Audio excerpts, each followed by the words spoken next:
morning meditation. Good morning, good week, good life. It is a great opportunity for me to share these messages because I enjoy them so much, but it is my hope that they will inspire and encourage you along the way. It is the desire of those of us who are finding ourselves kind of journeying along the way that we will be able to do that with each other. So I'm glad to be able to share today's morning meditation. Today's morning meditation is entitled The Golden Apples. The Golden Apples. I know, what a title. I hope that you understand it by the end of our time together. I'm aware that in so many ways we find ourselves making plans that often don't turn out the way we wanted them to. All of us have found ourselves, many of us have found ourselves setting out an agenda for our lives, setting out an agenda for the day, for the week, for the month, for years, that we had hoped to be able to achieve some goal or to be able to get to some place where we could breathe easier because we've accomplished what we set out to do. However, as we know, life doesn't always come that way, and the best laid plans of mice and men, you know the rest. And so here we are at this juncture in our life, and I think this message of the golden apples stands out for me, so I can share it with you. Well, I am an avid fan of Greek mythology. I do love good story. And Greek mythology is really filled with all kinds of good stories that are coming from good folk stories from different places. I always love a good story. And the story of Atalanta and Hippomenes is one of my favorite stories, especially the story of the golden apples. Let me try to share the story. It's a lot more involved than I'm going to present, but I really want you to come close to me for this story and hear it from the perspective of your own life. The story is there was a little girl that was born by the name of Atalanta. Atalanta, Atalanta. And her father wanted a boy and not a girl, so he left her on the side of the mountain in the wilderness. Well, bears came, and one bear came and nurtured her and fed her and took care of her until she grew up into being a young woman. So somehow in this mythological story, don't try to make sense of it, she grows up into being a young woman and being independent, and she no longer wants to ever be wed with anyone, but she wants to live alone. The god Apollo decided to allow her to have that and believes it's a good idea for her to be alone. But the strange twist in the story is that she is so beautiful that when men would see her, they wanted to marry her, even though she said she would not be married. And so that she discovered that they would challenge her and put some stakes in the game. So they would say, I want to marry you. You're too beautiful for us not to marry you, but we'll challenge you to a race because she was good at running and she would always win. And so the stakes were high that if they would win, she would be their wife forever and they would be able to control her and have her close to them. However, if she would win, then it would cost them their lives. And as crazy as this story goes, the men all keep signing up to try to beat her in a race, and they never can, and they lose their lives. And even though they see the others trying to do it, they keep getting in line to be the next victim of, of this race and be defeated. Until Hippomenes, who happens to be a grandson of Neptune, comes in and notices what's happening and decides he really wants her. So he prays to one of the gods, I won't name which one, and they teach him how to be able to beat her. And they give him these golden apples and teach him how to use them against her in the race. And sure enough, she gets ready to race Hippomenes, and as they are running and she is beating him, he would throw ahead of her a golden apple, which would distract her along the way. She'd marvel at the golden apple and then realize she was losing and then catch up. And he would do it again whenever she got ahead of him, he'd throw the golden apple, and then she'd go and get distracted again. And eventually, you get the story. He wins the race, and she becomes his wife. There's a lot more to the story that I won't go into, but I want to say a little bit about golden apples. That in moments in our lives, all of us have been at the place where we have found that distractions can be really dangerous. So be careful about the things that you had planned to do, the things that were important to you, the things that you valued, the convictions that you have, and how easily, if we were to be honest, how easily along the way we have found ourselves not following through with the plans that we had, or not doing that in which would be best and beneficial for our lives. Many of us can say we got caught up into some things. And let me share with you what I believe those things are. Because I think anything worth having, any goal worth setting, anything worth achieving comes with these other things that get in our way. First of all, doubt. Doubt has a way of getting in the way of and bringing us to the place where we're not quite sure of whether or not what we want is what we want, or what we believe is what we believe. And in many cases, like golden apples, those things that throw doubt in our way, they come along right when we're on the verge of getting or moving in a direction that we most wanted and most desired. I don't know about you, but there have been some things that I had planned on, things I talked to God about, things I talked to my family about, things I talked to friends about, things I talked to myself about. And over time, I thought I knew exactly what I wanted. And at the last minute, just when it's within my grasp, I have questions about whether or not that's what I really want. Doubt. Doubt serves like a golden apple to move us to the place instead of doing what it is that we should be doing, we go into the question of actually asking the question of whether or not this is what we really want.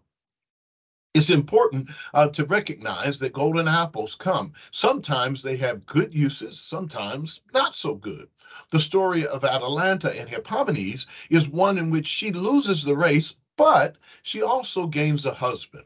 Now, I don't know, I'm not going to get into the good part or bad part, the pros and cons of that discussion. That is not for me to argue here. What I will say is that life sometimes gives us these twists and turns, throws wrenches in our program, and all the things we thought we wanted or thought we needed now come to question. Doubt is one of those golden apples. Let me tell you about another golden apple. Another golden apple are what we call distractions. Now, distractions serve as things that while you are clear about what you want, you're not unclear about that there's some things that will take our attention away from what we know and are sure we really want. We know that they don't have anything to do with anything. They don't add anything to our lives. Some of us have found ourselves getting caught up in conversations. Some of us are in our phones in these kind of text battles or these battles online with people who disagree with us on our philosophy or of our faith or on our politics or on our communities, or all the things that are happening. And I want to remind you that those things are really golden apples of distraction. You know that in the relationships that matter to you, the discussion that you're having over here or the thing that is going on over there is really just a distraction. And when you realize that they are distractions, hopefully you can pull away from them and get focused back onto the things that are most important in your life. You know, I've learned that. I don't get how people get caught up with celebrity and their lives and what they're doing and where they're going, which have nothing, not really, to do with how you're really living on the ground, how you pay your bills, who your family, who you are, or where your family is from, or what's going on with your children, or what's happening within you. But distractions are those things in which we choose to lean into because we don't really want to deal with the realities of our lives. Be careful about the golden apples of distraction. Finally, I want to say something about this third golden apple that I am presenting to you this morning. This golden apple is not one of doubt, not one of distraction, but it is the golden apple of difficulty. Yeah, difficulty. That every now and then we may know exactly what we want to do, and we may make it clear that we are not losing attention or being pulled away by other distractions, but difficulty, how hard it is to try to do what it is we know to do what it is that we want to do, be the people that we're called to be kind to people as we have chosen to be. Sometimes it doesn't happen really easy. And when it doesn't happen easy, that golden apple is one that can leave us quite discouraged. But what I want to share with you that, as I said earlier, only things that are important, things that have value, things that are worth achieving will bring with it some of these things. Yes, it will make you think about it in doubt. It'll come up and question whether or not you really want what you want, or if you have the focus and not be distracted. But this other part here about the difficulty of life, sometimes it's really that thing that breaks us. It is not just something to say that I want to be a good husband or a good wife, a good mother or a good father or a good friend or a good coworker, or to be good in my profession or to do it with excellence. But in order to do that, it's really hard work. One of my favorite athletes, one of my favorite people really and athletes is Steph Curry. Steph Curry plays for the Golden State Warriors, for those of you who don't know, and he's not really a big guy to be playing in the National Basketball Association. He is about 6'2", 6'3", if he's lucky. They try to rank him as being taller, not really big and strong, but he is probably prolific, the most prolific shooter and scorer in the game. He has all of these abilities, but it did not happen overnight. It came because he realized he had difficulty that he had to overcome. And so he worked harder, and probably harder than most people who are playing in the NBA, who have natural gifts, who are taller, who are stronger, who are more athletic. But he has found himself having to work harder and discover the discipline of dealing with difficulty. So let me say something about that. There is a discipline required to deal with difficult situations. And sometimes when we are not disciplined, then the difficulty becomes overwhelming. But watch what I'm saying. It is important to note that any difficulty, most difficulties, can be overcome with just a little bit of discipline. Yeah. So let me do what I do every day. Let me try it every day. Let me work at it every day. This story of Atalanta is one because it challenges our discipline to be able to navigate the difficulties of life. These dangers I've mentioned, these dangers of doubt, these dangers of distraction, these dangers of difficulty, all culminate in what it looks like in identifying our own golden apples. I don't know what yours look like, but I hope you can see them now. I hope that you can get a grasp of what's been rolled out in front of you to keep you doubting whether or not you should be doing what you're doing, doubting your career, doubting your family commitments, doubting whether or not you're making a difference, doubting whether or not you should keep going, doubting whether or not you're even worth it, doubting whether or not you can even come through the challenges that you're facing. But I want to say to you, you will. They're just golden apples. They are shiny things that really don't deal with the reality of who you are, which takes me back to something very important. You are loved beyond measure because your creator has already identified and said that you are very important and blessed. Good friend of mine, Michael Walren, who is in New York City, shared this message the other day. I thought it was profound. I am a Christian minister, and this story of Jesus beginning his earthly ministry is important. Around 30 years old, he is now in the presence of his cousin, John the Baptist, and there they are. John the Baptist has a great crowd of people he is about to baptize, and Jesus walks up and offers himself to be baptized. And John does not want to baptize him because he sees God in him. However, he does. And at the moment he baptizes Jesus, a voice comes from heaven that says, "This is my beloved son in whom I'm well pleased." What I love about this story is Jesus had not preached a sermon. He had not fed a soul. He had not healed anyone. He had not done much of anything by way of great ministry or any act that anyone could be proud of to say he's done something profound.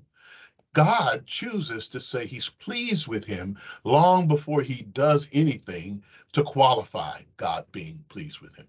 So the point is that before you begin your journey, before the golden apples come, you're already the person that you ought to be.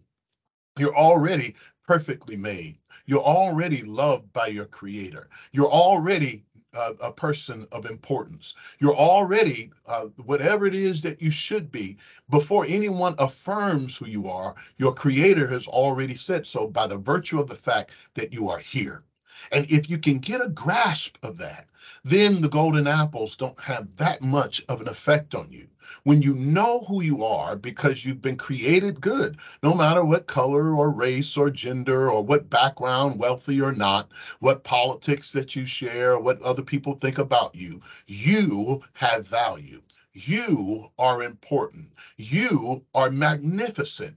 And I know in this culture where everybody is congratulating and all those things about everything about us, even when we are not at our best, we are still the creation of a one who gave us life. And I call that person God. And God has said, you're good.